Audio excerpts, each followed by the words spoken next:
Cyber Reapers.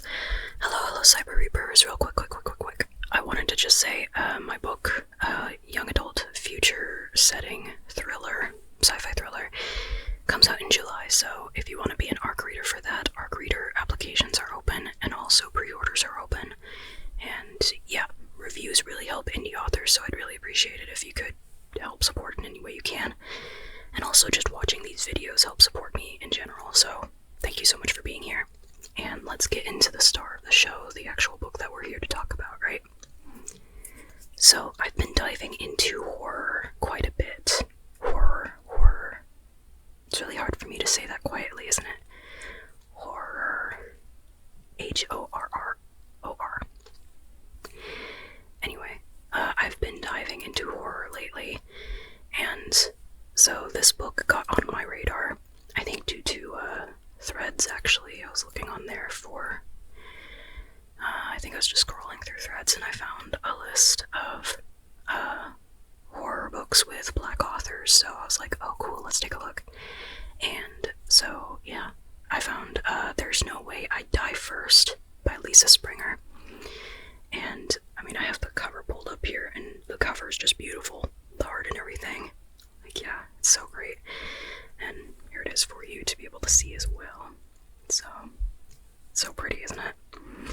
Anyway, so yeah, that's the book I wanted to talk about today, just because I absolutely loved it. I think I read the first maybe chapter or two in one sitting, and then I had to go do something, and then a few days later, I came back to it, and I could not put it down after that. So I read pretty much most of the entire book in one sitting.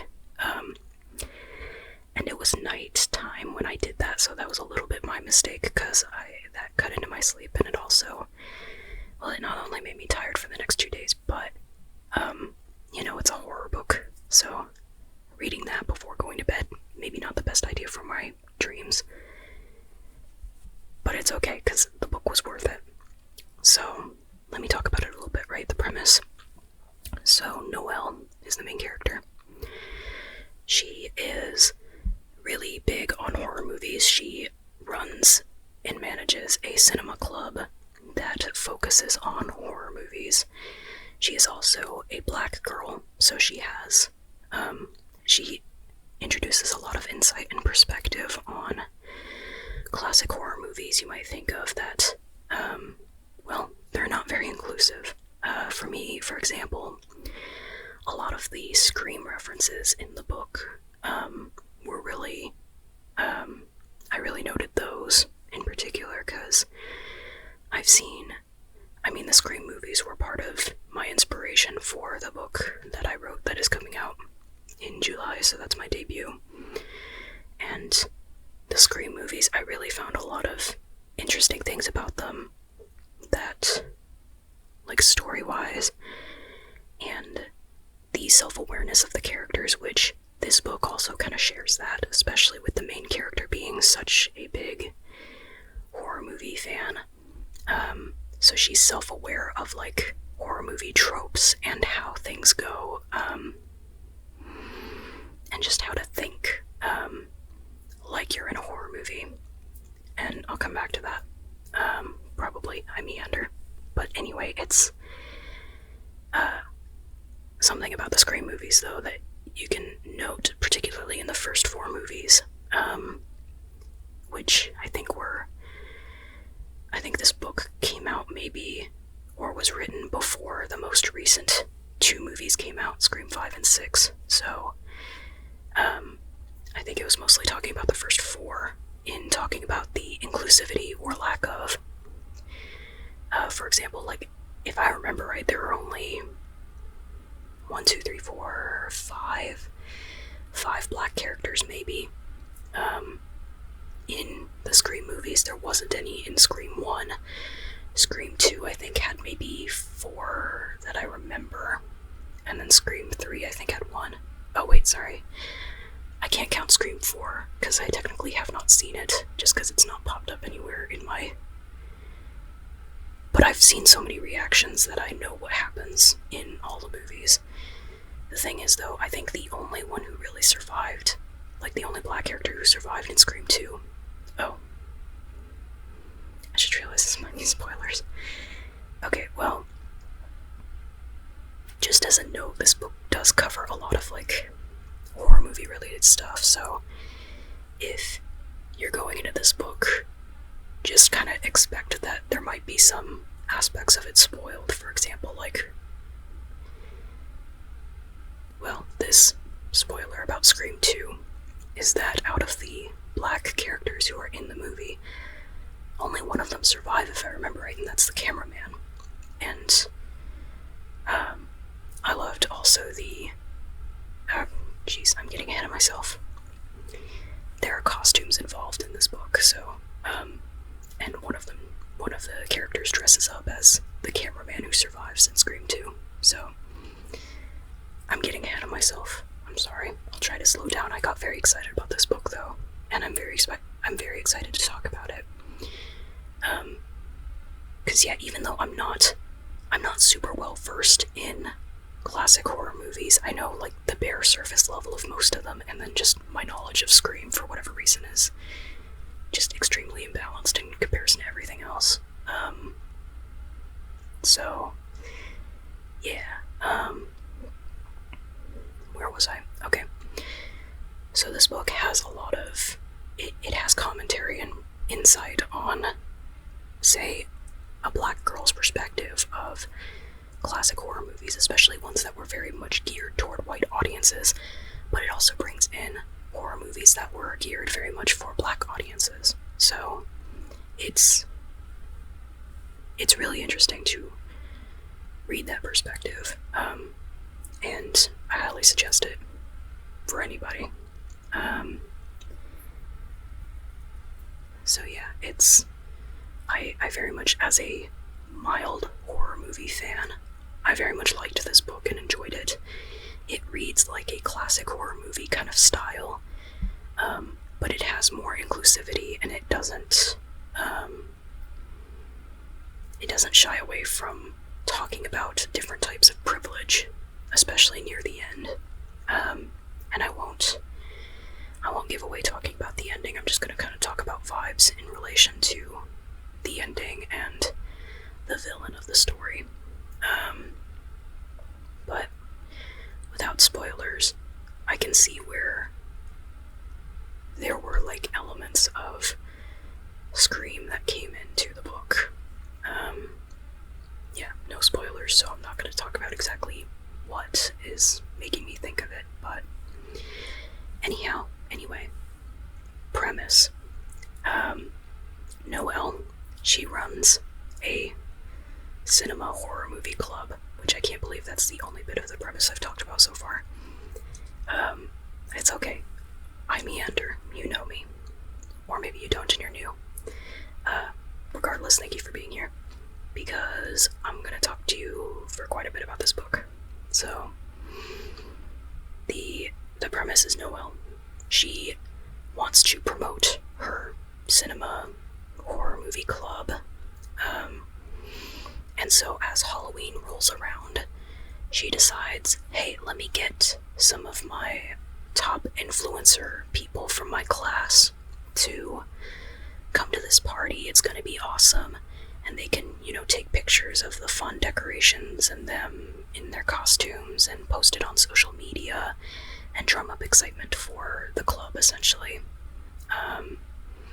And all these people are in the club also, so it's kind of this big promotional event is essentially what the idea is for this Halloween party that Noelle is planning on, hosting. That's the word, hosting. I'm tired, I'm sorry. Words are kind of not coming to me as quickly as they should. That's alright. So, yeah, it's approaching Halloween. She invites all these people. I'm sorry, I'm also recording this during the day for once, so there might be some kind of spooky background noise sounding things, which are really just airplanes. I just realized, I wonder why I don't hear those as much. Oh, it's because the airfield is probably more active during the day, that specific one. Sorry, I get distracted. So there might be some background sounds because of it being daytime, where I am. So, yeah. But it's not daytime in the story when it takes place on that Halloween night. So, Halloween night approaches, and as a setup also, Noelle knows all these people because she lives in a very, like, wealthy, affluent kind of neighborhood and goes to school with a bunch of wealthy people, so they all know about privilege in one way or another when it comes to wealth. And the people who she invited, there's about a dozen of them. They all have like different things that they do. One of them is like a finance bro kind of a person who like supports crypto and stuff, and another is a podcaster. Another is somebody who like a theater kid kind of a person who created, what is it? I guess created their own play.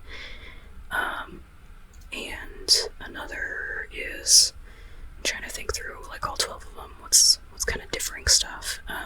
They all do kind of different things. And in one way or another, it's kind of backed by their family's money. Yeah. And I think in general, there's a decent amount of them who are, there are a decent amount of them who are trying in one way or another to put on a good public face. And whether that's genuine, well, that's up to, I guess, you to decide as the reader. And yeah, so that's kind of our cast. And to clarify also, there are plenty of different marginalized identities in there. I particularly resonated with the non-binary they-them character. Taylor, I believe was their name. And there are, there are definitely LGBT characters. There were definitely POC characters. At first, I was honestly a little bit confused on, or at least, like, it's hard for me to retain a lot of names at once, but there's a cast list at the beginning of the book where it kind of has, like, the character name and, like, something, like, a descriptor about them to remember them by. So, like, I think they'd have, like, Josh, and then, like, runs this podcast, kind of a thing. And so I flipped back to that, I think, a couple of times before all of them really settled in my head enough to where I went, yeah, okay, I get where everybody, I can picture everybody. So yeah, that was pretty neat too, the cast list at the beginning. I liked that. Helped me in my memory, definitely. And yeah, so the dozen of them come over on Halloween night to this party, and this party takes place at Noelle's family's house. So it's all like decorated for Halloween. It's great.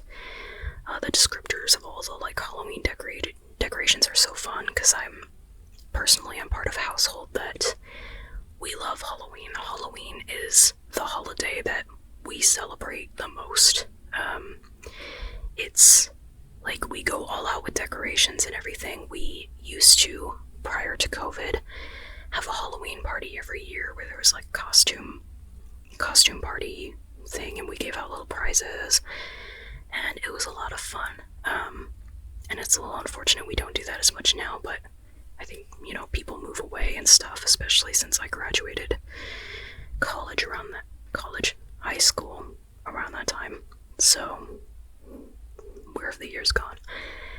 Anyway, so yeah, Halloween has always been a big part of my life, so I loved that the setting, and the description of everything, the house being so decorated, that was so great.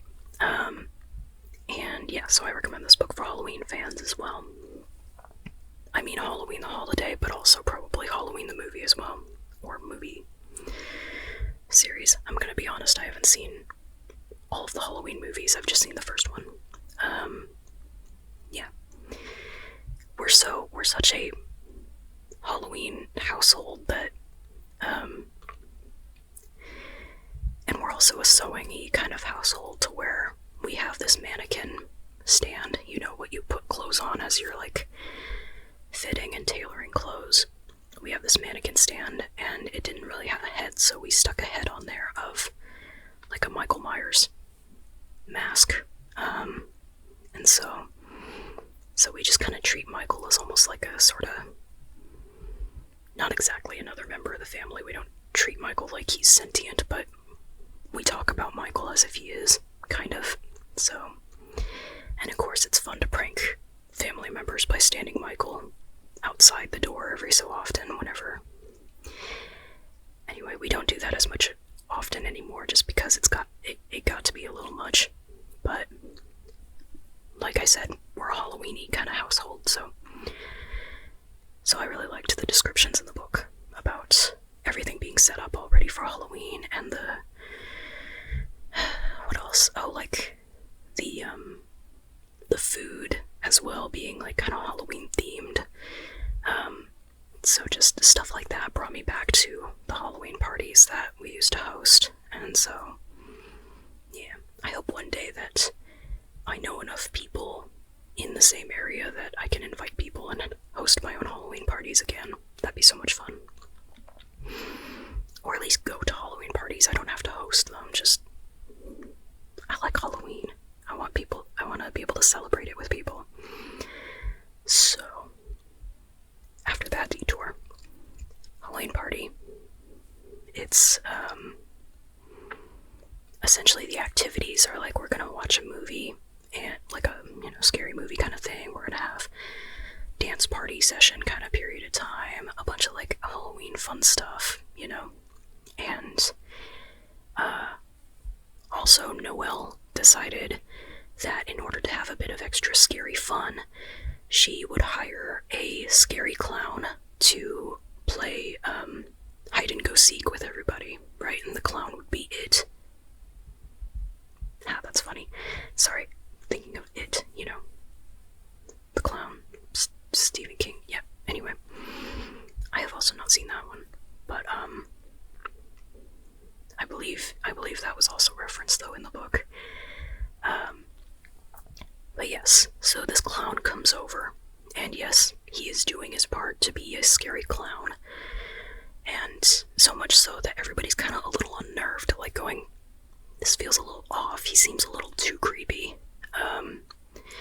But Noelle is going, well, I mean, everything about him seemed legit when I was,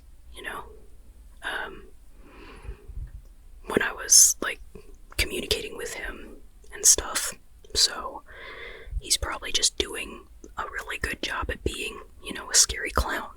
So time comes to play the game, the hide and seek, and so everything seems alright. The clown is, counting, waiting for everybody to go find hiding places, and so for this first round of hide and seek, everybody's all hidden and stuff, but then they hear one of them scream, and that's because the clown had killed someone. So everybody comes running back, and they see one of the attendees, one of the influencers. Yeah, she's dead, very much dead. And the clown explains, yeah, I'm actually gonna kill you if I find you, so good luck. And of course that results in shenanigans of everybody's trying to escape the house, but they find that the clown had already set up so much to prevent people from escaping. The cars, their tires were slashed, the garage door wouldn't open, all the windows were sealed with some kind of sealant, if I remember right. The doors had like this padlock kind of bolt thing on them to where I think you needed the clown's fingerprint or something to get out. Crazy stuff like that. And even there was a thunderstorm happening at the same time, and it was really cold, so them running outside and just trying to run to get somewhere wasn't feasible, especially because keep in mind this is a rich person house. of land around this house. So them trying to run somewhere in the cold, well, in the freezing rain, while it is storming, lightning is happening and everything, just didn't seem feasible. And so, yeah, even through the back way, there's a boat, and because there's like an area of water behind the house, so that's another sort of possible way they could have, like, they thought through, and they tried to do so many different things to escape and even to find weapons and everything. And the clown was like thinking so many steps ahead to where it almost seemed like, I mean, it was very much a battle, like a physical battle as well as a mental one, of like a battle of wits kind of thing, right? So anytime the characters thought of something, the clown usually had thought of it first. And I mean, the clown had hours to set up beforehand, and already smashed the security cameras and done stuff to set up the house to be essentially a death trap for all of them. And the more that they kept trying to find a way out, the more that the clown had hid clues for all of them to indicate that the clown wasn't doing this just untargeted or for fun, I guess, but that there were specific reasons that the clown was doing this, targeting all of them. And so you discover everybody has secrets, all the attendees have secrets, and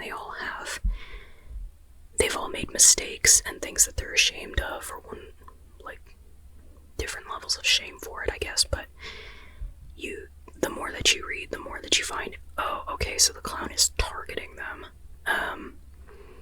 And yeah, so one by one, the clown is very persistent, and a lot of deaths happen. I won't clarify exactly how many, so that you can, if you read it, you can root for your favorites. But yeah, there were a lot of, like, no death was the same. It was very creatively set up to be purposely targeting each person's fear and their mistakes that they've made. Yeah. And I think generally most of the deaths, like, were, they were horrible, but I think there was one in particular that was, like, really, it was just, I hadn't read it before, so that one is really stuck in my head as a mental image, of, like, oh, that's, wow. So, without giving too much away, if you get to the scene where, someone has to eat keyboard keys, that's the one I'm talking about. That's the scene I'm talking about. That was just so visceral in my head that I went, okay. So, yeah, there was a lot of that. But yeah, I think the pacing was incredible, because it just kept going. There was no letting up once the night had started.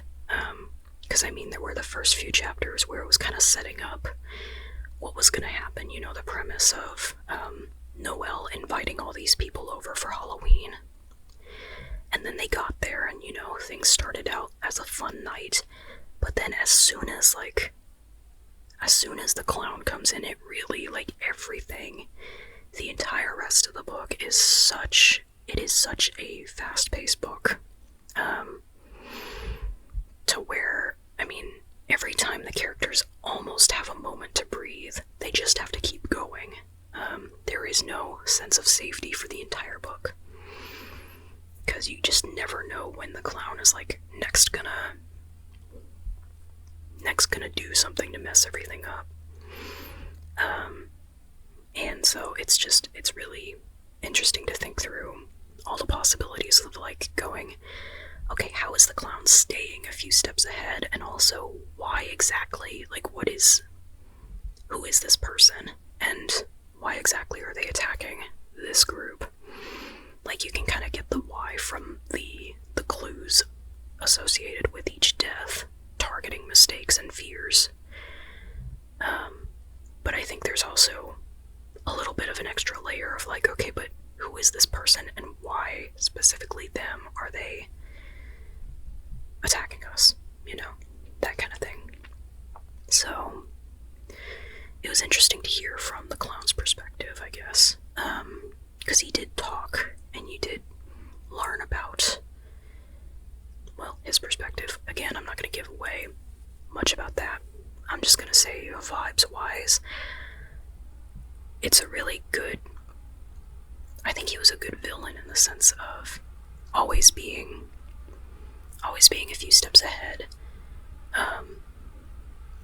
in a way that felt reasonable, you know, like it didn't feel like there's something about this clown and his intentions that really got to me, because there are people like that in this world who are,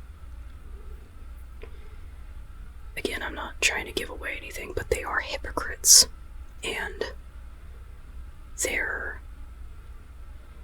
surface level intentions might be good or decent, but just the way that they go about doing things is really, really bad.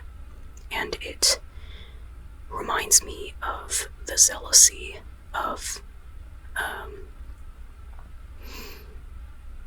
again, I'm trying not to spoil things, so I'm trying to not give too specific of a description about his intentions.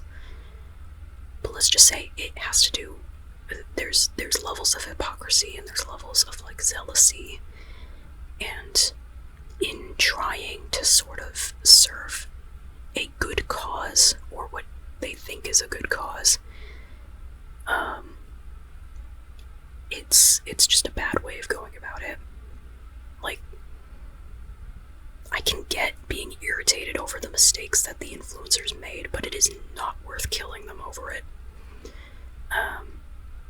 It does not serve the cause that he thinks it might.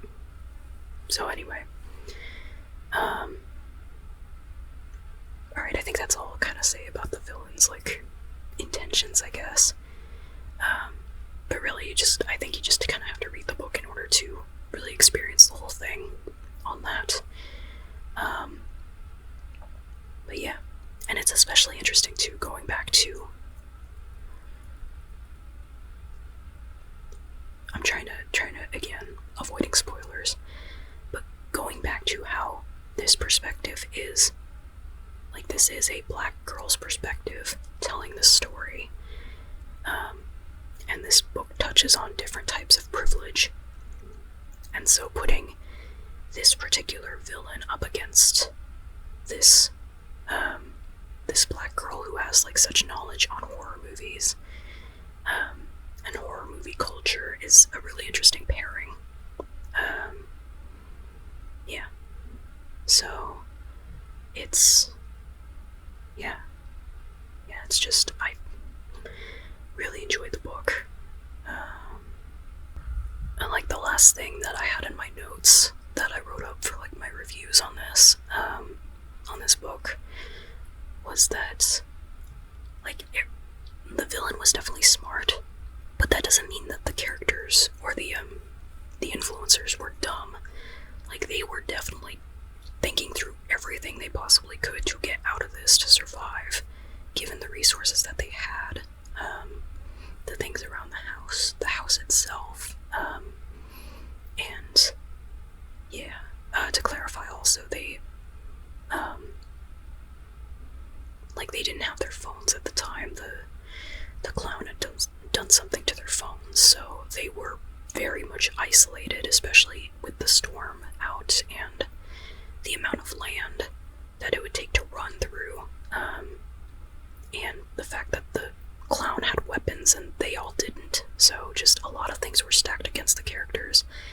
But I don't think any of the decisions they made were necessarily like bad ones or dumb, or like, even there were some decisions that, yeah, they didn't, it didn't work out, or it turned out to be a mistake, or something or other. But I think they were all really trying to think through everything as best as they could, even while panicked, and even while put in situations where it was like it had impossible chances of escaping. So I really enjoyed that aspect, because I don't know, I feel like it would be difficult to write that many characters. Is that grammatically correct? So many characters, all stuck in this one place and figuring out, okay, how do you get out, and everybody having their own different perspectives on life and how to do things. And while they all had their own, while they were all in their own community, they all knew each other and everything, they still had different ideas on what to do to escape, or how to take down the clown, that kind of thing. Yeah. Also to note, I feel like it might be a little, I'm not sure what people think of clowns in horror media, I'm gonna be honest, because I just haven't really delved into horror media with clowns in it. And I feel like some people, from what I've seen on the surface, might think clowns are not scary. But 100% this clown was scary. I feel like, just all of the things that he did, all of the actions and behavior meshed together with this, this kind of goofy appearance, along with the goofy mannerisms, I guess, made it sort of like, it brought in this more unsettling feeling due to the clown being,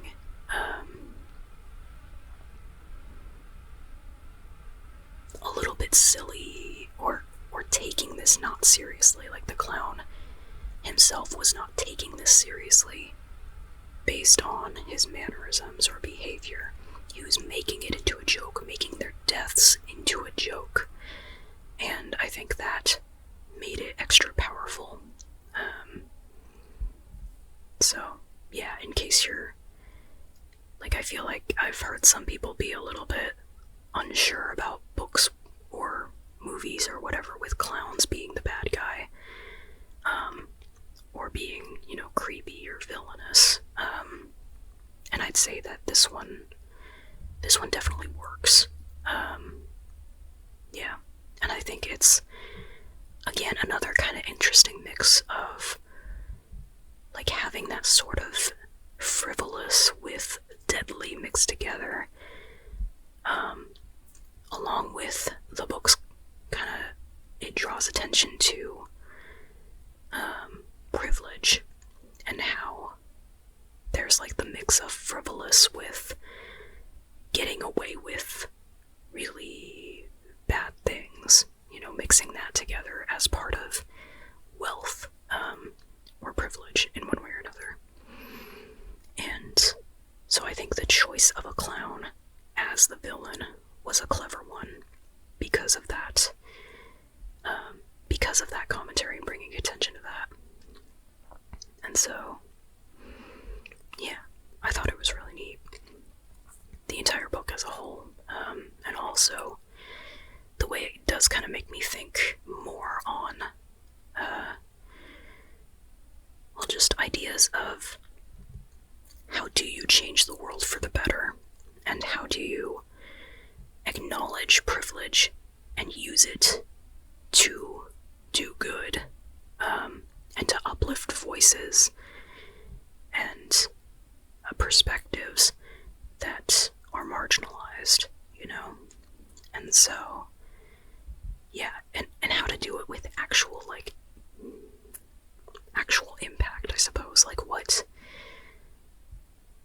What does it mean to really have an impact on other people's minds or their lives?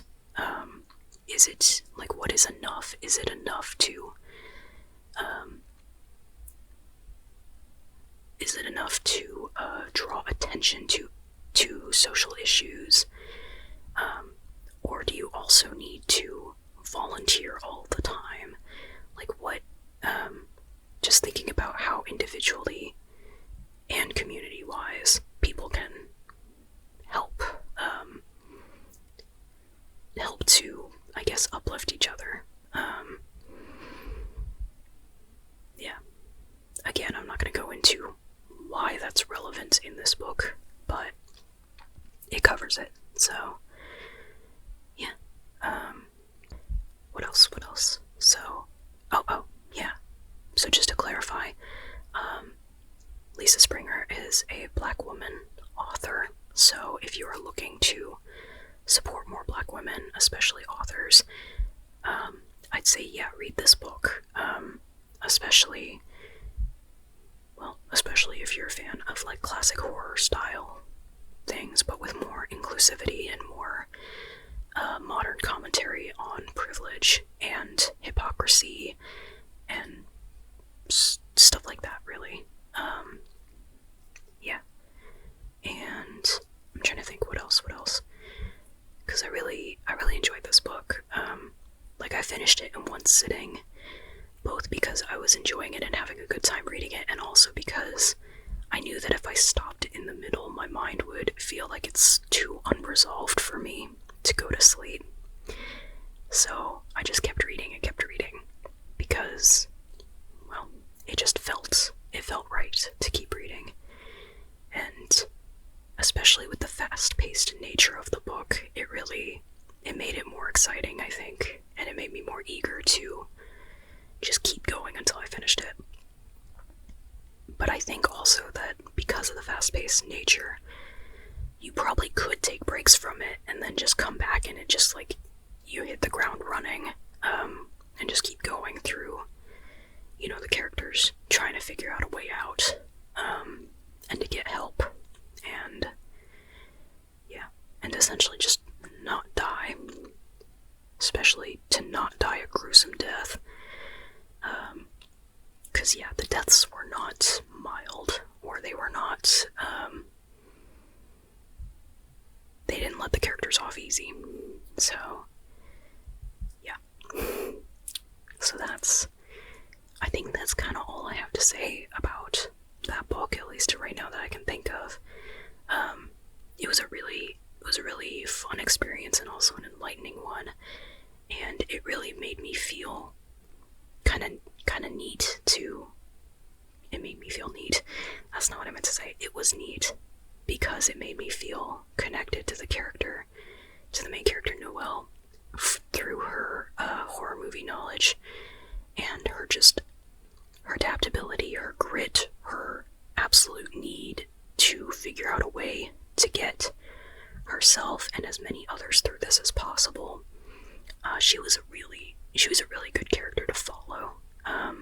So I really enjoyed that it was told through her perspective, because I don't think any of the others really, I mean, it could have been told through any of the others' perspectives, but I think she's really the one that it needed to be told through, you know?